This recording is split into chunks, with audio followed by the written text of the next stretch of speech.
De Broglie समीकरण और de Broglie का तरंग के साथ संबंध। ठीक, आज हम देख रहे हैं डी ब्रॉगली ने क्या समीकरण दिया था। सबसे पहले डी ब्रॉगली ने कहा था प्रत्येक गतिमान कण के साथ एक तरंग गमन करती है या तरंग क्या होती है, संलग्न होती है।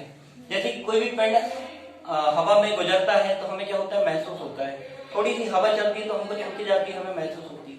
अगर तरंग में हवा में जो है धूल के कण है तो जैसे हमसे टकराते हैं हमें फील होता है, मतलब उसमें क्या है, तरंग संलग्न होती है।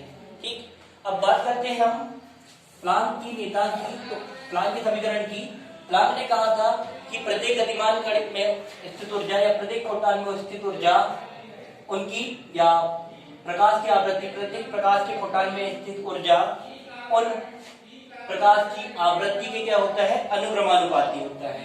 ई समानुपाती क्या होता है, न्यू।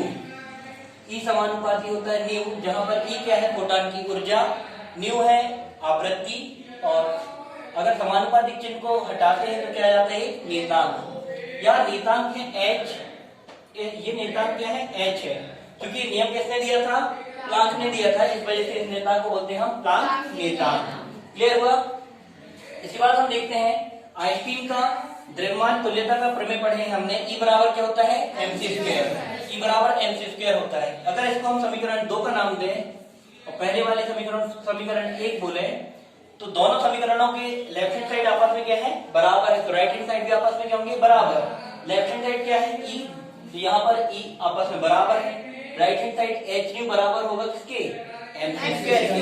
राइट हैंड साइड आपस में क्या हो जाएंगे, बराबर। एच न्यू बराबर हो जाएगा mc स्क्वायर की। यहाँ पर c क्या है हमारे पास, प्रकाश की चाल। m क्या है, जो पिंड या जो प्रकाश गमन कर रहा है उसकी क्या है, द्रव्यमान। ठीक, क्योंकि हम जानते हैं जब भी तरंग गमन करती है तो तरंग कैसे गमन करती है, इस तरीके से तरंग गमन करती है। उठा हुआ भाग क्या कहलाता है हमारा, तरंग। निचला भाग क्या कहलाता है, घर। निचला भाग कहलाता है घर। ये वाला जो तरंग की अधिकतम ऊंचाई है वो क्या कहलाती है, आयाम। तरंग की अधिकतम ऊंचाई क्या कहलाती है, आयाम।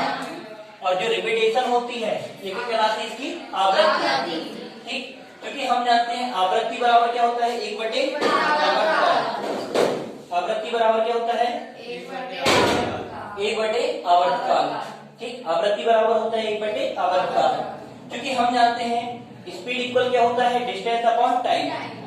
चाल बराबर क्या होता है, दूरी बटे समय। यहाँ से लेके ये पॉइंट से लेके इस पॉइंट तक की दूरी क्या कहलाती है, तरंगदैर्घ्य। तरंगदैर्घ्य को कैसे व्यक्त करते हैं हम, लैम्डा। ठीक, क्योंकि हम जानते हैं s बराबर क्या हो गया, डिस्टेंस अपॉन टाइम। डिस्टेंस कितनी हो गई, लैम्डा। डिस्टेंस हो गई हमारे पास लैम्डा। यहाँ पर जो स्पीड है वो कितनी है, c। प्रकाश की चाल कितनी है, c। Lambda upon t, time बताना है। तो आवृत्ति बराबर 1/आवर्तकाल होता है, तो आवर्तकाल बराबर क्या हो जाएगा, 1/आवृत्ति। 1/आवृत्ति कितनी हो जाएगी, 1/न्यू। ठीक, 1 के बटे में है तो न्यू ऊपर जाएगा तो किसके साथ गुणा में जाएगा, लैम्डा के साथ। तो c बराबर क्या जाएगा, लैम्डा न्यू। c बराबर क्या जाएगा, लैम्डा इंटू न्यू। आया समझ में। क्योंकि हमको किसको हटाना है, यहाँ से न्यू को हटाना है। ये गुणा में है, गुणा में है तो इस साइड पक्षांतर हो जाएगा, बदलेगा क्या है, भाग में। न्यू बराबर हो जाएगा c upon lambda. Value put करते हैं तो 1c से 1c cancel. h upon lambda c बराबर कितना जाएगा, m। 1c जो बचा उसका 13 गुणा कर दिया हमने। m मतलब क्या हो गया, द्रव्यमान। ठीक, तो द्रव्यमान इधर साइड ट्रांसफर कर दिया, कितना हो जाएगा, c को ट्रांसफर किया तो वो आ जाएगा बटे में h अपॉन हो जाएगा लैम्डा t। क्लियर हुआ। आगे देखते हैं, क्योंकि जो द्रव्यमान करता हुआ फोटॉन है उसका संवेग कितना है, t। क्योंकि हम जानते हैं संवेग बराबर क्या होता है, द्रव्यमान बड़े वेग।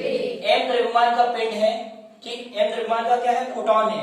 m द्रव्यमान का क्या है, फोटॉन। फोटॉन क्या होते हैं, प्रकाश की ऊर्जा के छोटे छोटे बंडल, क्या कहलाते हैं, फोटॉन। अगर m द्रव्यमान है उनका और उसकी प्रकाश की चाल कितनी होती है, c, तो वेग की जगह क्या जाएगा, c। p बराबर संवेग p बराबर हो जाएगा mc। ठीक, m की वैल्यू पुट करते हैं समीकरण से तो c बराबर m बराबर कितना हो जाएगा, h upon lambda c। Value put किए p बराबर हो जाएगा h upon lambda c into c। c से c कैंसिल। लैम्डा बराबर हो जाएगा, p बराबर हो जाएगा h अपॉन लैम्डा। लैम्डा का तिरक गुणा करें, p का तिरक गुणा करें तो क्या हो जाएगा, लैम्डा बराबर h अपॉन p। इसे क्या कहते हैं? तरंग समीकरण बोलते हैं, डी ब्रॉगली का। आया समझ में? पर एक तरंग समीकरण में क्या है? m द्रव्यमान का पिंड और क्या नहीं है इसमें? m जो द्रव्यमान है, जैसे पिंड अगर गमन कर रहा है तो पिंड के लिए ना ही द्रव्यमान है ना ही उसका वेग है, ठीक। ये किसके लिए है? प्रोटॉन के लिए है, ठीक। इसमें अगर हम बोले m द्रव्यमान का पिंड गमन कर रहा है v वेग से, तो उसके लिए संवेग कितना हो जाएगा? द्रव्यमान गुणित वेग। संवेग बराबर p बराबर हो जाएगा द्रव्यमान गुणित वेग। द्रव्यमान कितना है? m, वेग है p, तो p की जगह वैल्यू पुट करेंगे समीकरण 4 में, तो लैम्डा बराबर कितना हो जाएगा? h अपॉन p की जगह रख देंगे mv। इसे क्या कहते हैं हम? डी ब्रॉगली समीकरण। ठीक है, थैंक यू।